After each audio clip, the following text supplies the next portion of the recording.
Oğul əsrətinə dözə bilmədi.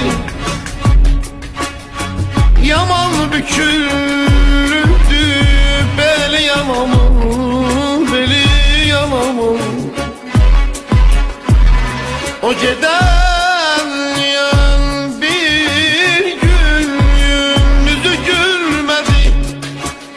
Ne deyip açılıp soldu gülür yanamın.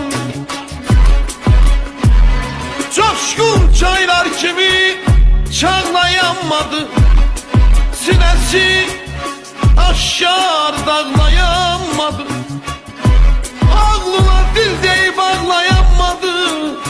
Sanki tutulmuştu dili yanamın.